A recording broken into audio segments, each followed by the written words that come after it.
this is Liz. Welcome to Fabric Friday. Oven gloves. I've got here. Let me just move some light.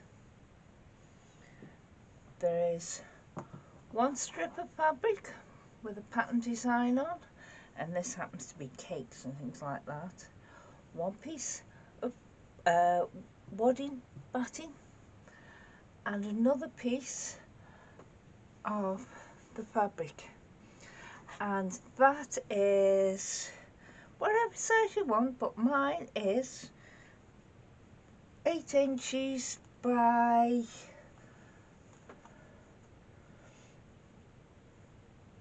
28 inches.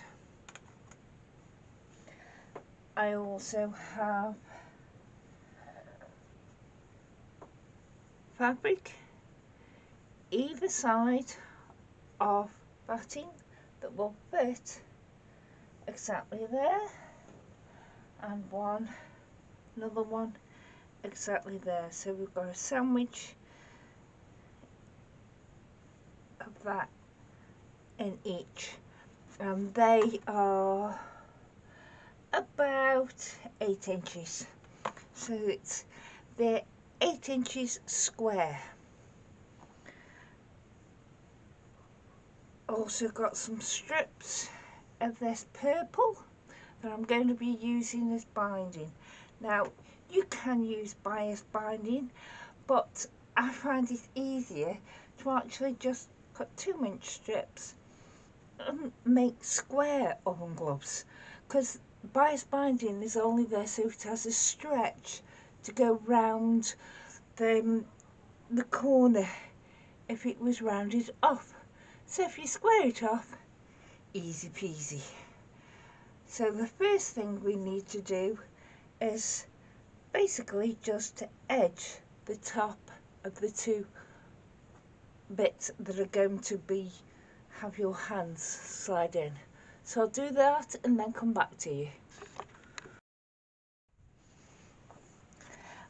I have sewn the binding just around the tops of what's going to be for your hand to go in.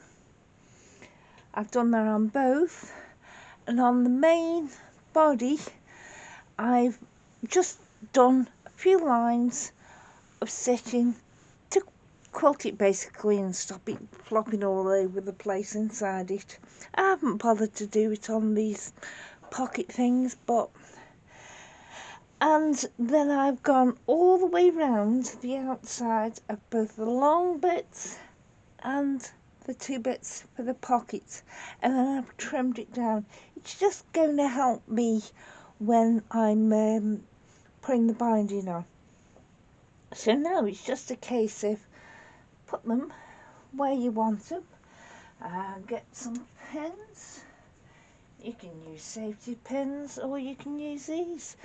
I don't bother stitching them into place.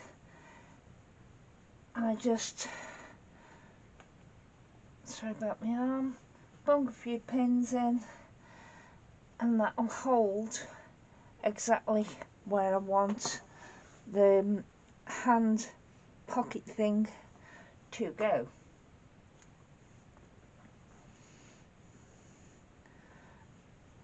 And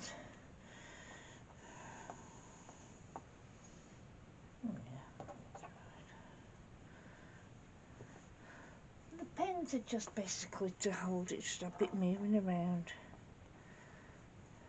Now the 2-inch purple that I caught, I have gone along the pockets with, but now I'm going to do the whole lot.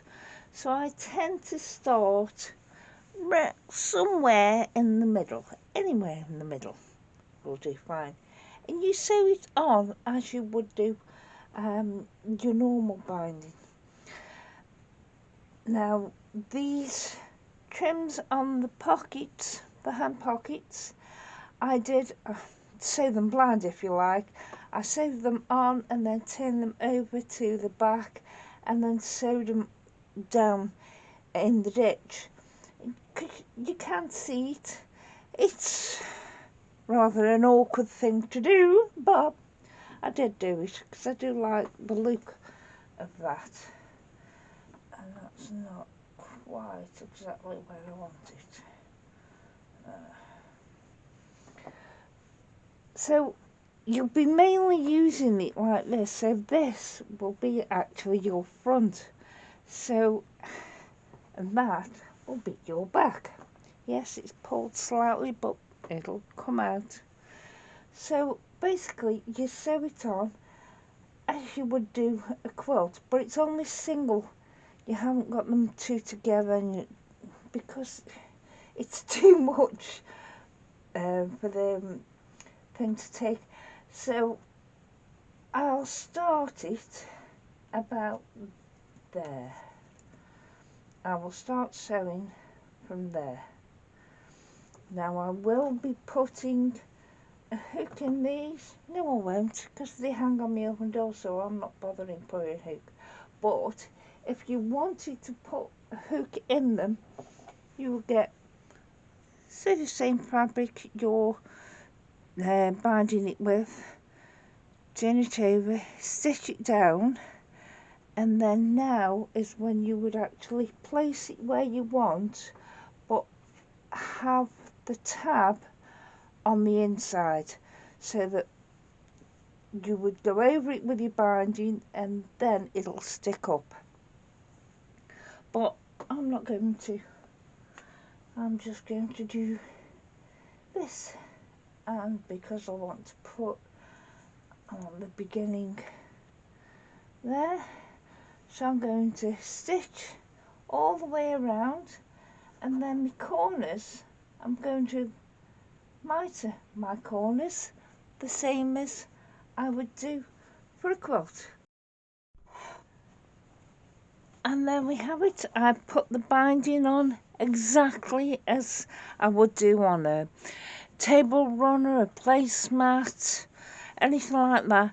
I haven't rounded any of my corners, so I can do a mitered corner. So I don't need the bias binding tape. Just make it how it is. And it's wide enough to get things out of the oven without this middle bit flapping all over the place. Because this is one pair I made a while ago, and as you can see, exactly the same size. But this pair's getting old and dirty, and so I thought, nice new pair of oven gloves to match the apron that I've just made. Thank you. Bye.